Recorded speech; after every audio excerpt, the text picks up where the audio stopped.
মসজিদে আজান হচ্ছিল, তাই ইমাম সাহেব তার কামরা থেকে বের হয়ে মসজিদে প্রবেশ করল।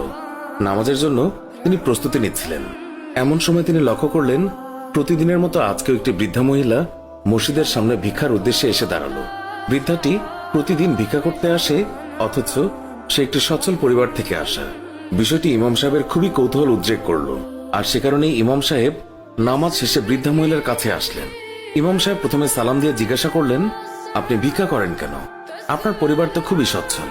মহিলা বললেন, হুজুর, আপনি তো জানেন বেশ কয়েক মাস হলো আমার স্বামী মারা গেছেন, আর এখানে আমি একা। বৃদ্ধা মহিলার একটি ছেলে ছিল, সে বিদেশে একটা ভালো চাকরিও করে। তখন হুজুর বললেন, আপনার ছেলে কি আপনাকে টাকা পয়সা দেয় না? মহিলা বললেন, সে আমাকে কয়েক মাস আগে টাকা পাঠিয়েছিল, কিন্তু এখন আর কোনো টাকা পয়সা পাঠায় না, শুধুই কিছু রঙিন কাগজের ছবি পাঠায়, আর আমি এইগুলো খুব যত্ন করে রাখি।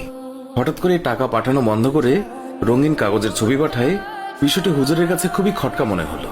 তাই তিনি বৃদ্ধাকে বললেন, আপনি যদি কিছু না মনে করেন, তাহলে আমি আপনার সাথে আপনার বাসায় যে রঙিন কাগজের ছবিগুলো দেখতে চাই, আর বুঝতে চাই কেন আপনার ছেলে টাকা পাঠানো বন্ধ করে এইসব পাঠাচ্ছে।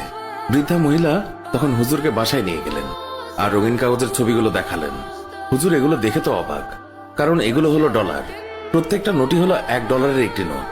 এরকম অসংখ্য নোট মহিলার ঘরে সাজানো ছিল, কিন্তু আশ্চর্যের বিষয় হলো মহিলাটি অশিক্ষিত হওয়াতে সে এই কাগজের বিষয়ে কিছুই বোঝেননি, আর কাউকে দেখানোর প্রয়োজনও মনে করেননি।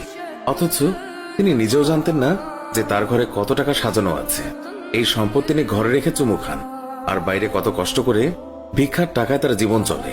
এই গল্পটি দ্বারা বোঝানো হয়েছে, আমরাও আমাদের ঘরে পবিত্র কোরআন শরীফ সাজিয়ে রেখে দিই, কত চুমু খাই, অথচ এটি যে কত মহামূল্যবান তা আমরা বোঝার চেষ্টাও করি না। আমরা এই অজ্ঞ বৃদ্ধা মহিলার নাই মহামূল্যবান গ্রন্থ কাছে রেখেও তার কদর খুঁজছি না। আমরা যা চাই, সুখ, শান্তি, আরাম, আয়েশ, বিলাসিতা, সবকিছুই তো এই কোরআনের অন্তর্ভুক্ত। যেখানে খোঁজার সেখানে না খুঁজে অন্যত্রে খুঁজে লাভ আছে? পবিত্র কোরআনের হক হচ্ছে এটা পড়া, এটার অর্থ বোঝা এবং মানে খোঁজা। এটাকে ঘরের শেলফে সাজিয়ে না রেখে এটাকে পড়া। এটা আল্লাহ তাআলার বিধান, পবিত্র গ্রন্থ, সমগ্র মানব জাতির জন্য হেদায়েত স্বরূপ। আমরা যেন ওই বৃদ্ধা মহিলার মতো না হই। সে তো নির্বোধের মতো ঘরে ডলার রেখে বাইরে ভিক্ষা করে। সে কি জানতো এটা কত মূল্যবান অর্থ? আমরা তো ওনার থেকেও শিক্ষা নিতে পারি। কেন আমরা পবিত্র কোরআন ঘরে সাজিয়ে রাখবো? এটার কি কোনো হক নেই? আছে, যা আমাদের বোঝা উচিত। আশা করি আল্লাহ তাআলা যেন আমাদেরকে এইসব বোঝার তৌফিক দেন।